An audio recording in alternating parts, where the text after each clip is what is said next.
In 2011, the NBA was in a very different place. Derrick Rose won the league MVP, which was very controversial at the time. The Dallas Mavericks upset the Miami Heat in the NBA Finals, and overall the game was played in a different way. More precisely, the centers. Here's a chart from 2011 showing every single center and their 3-point makes. Now there's only 20 guys on here because most of them only made a couple, but we also had the outlier who is Andrew Bargnani, a former #1 pick. However, 10 years later, the NBA is much different. Now here's a chart from today's players and their 3-point makes this current season going on. In approximately 3 to 4 games, Karl Anthony Towns is going to pass that in not even 30 games. We all knew the NBA has been changing these last 10 years, but a lot of people don't understand what's going on. The game is developing, players are getting stronger, faster, and are learning more abilities. However, with the new change, it seems like there's something going on that a whole lot of people are not talking about, and that's that the NBA has a dying breed. Because of the different style of basketball kids are being taught, we're now seeing less and less traditional centers. Now, what do I mean by traditional center? Because a traditional center in 20 to 30 years could mean everything that a center is today. Now, a traditional center is known for scoring inside and getting rebounds and even maybe alley-oops, but for the most part, they're not taking any shots outside of the mid-range. Now, most centers nowadays are taking 3-point shots because it's what they're being taught. However, there's only a couple traditional centers in the NBA, and it's really starting to show. So in today's video, I want to talk about why the traditional center is dying as a breed and if there's anything we can do to fix it.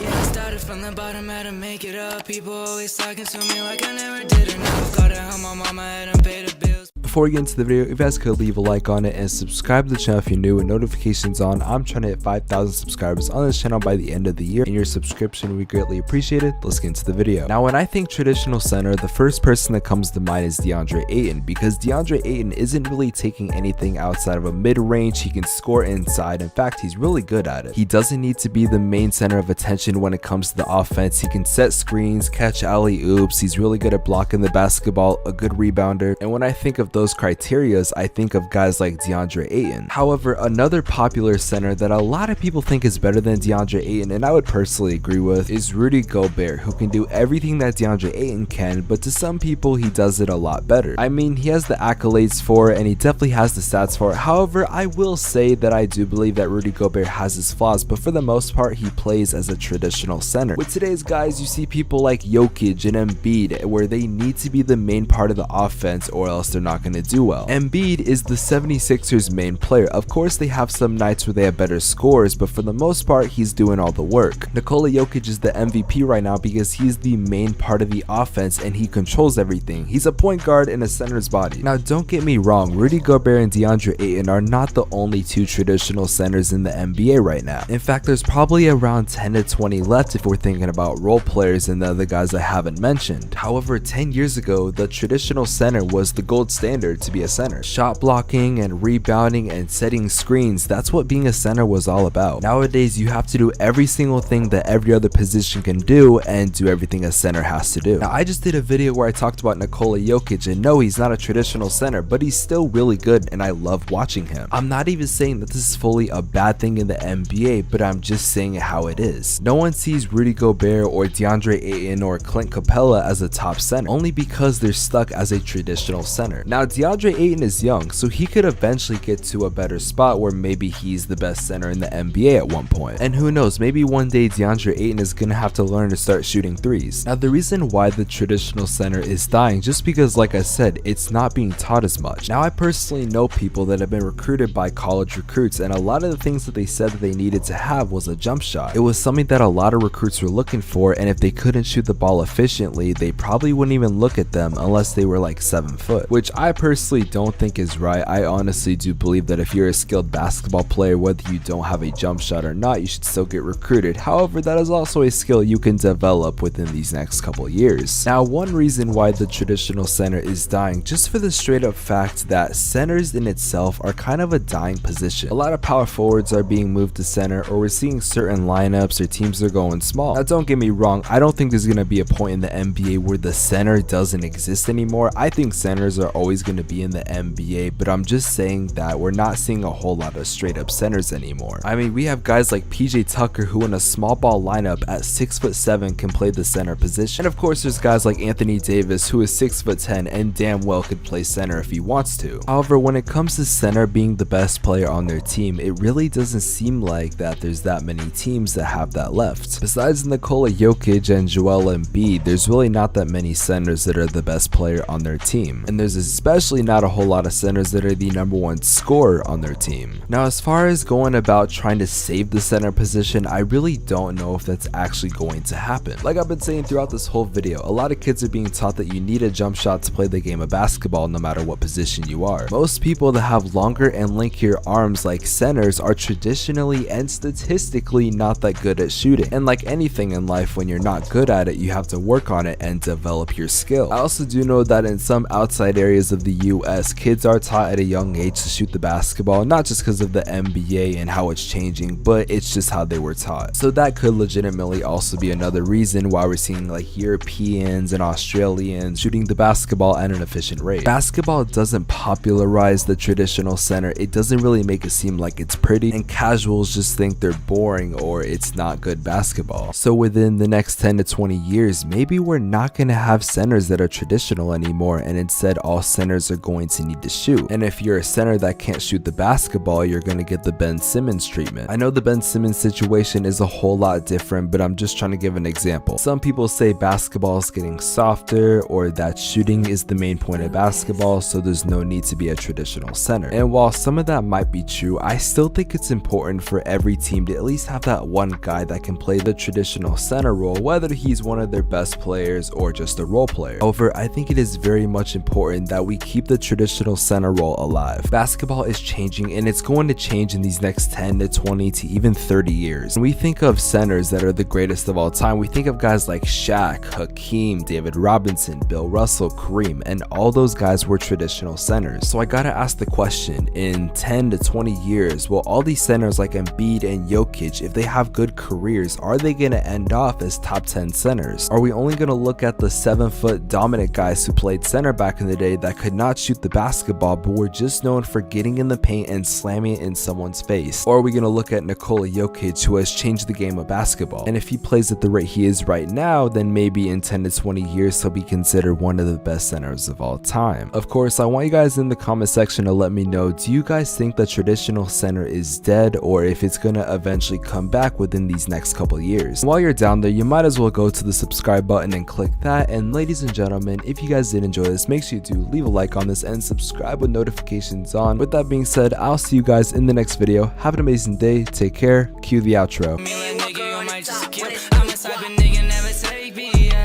Everybody fuck with me cause I got a check. I ain't going hard enough, my mama told me go harder. I'ma pull up with a 45 and I'm trying.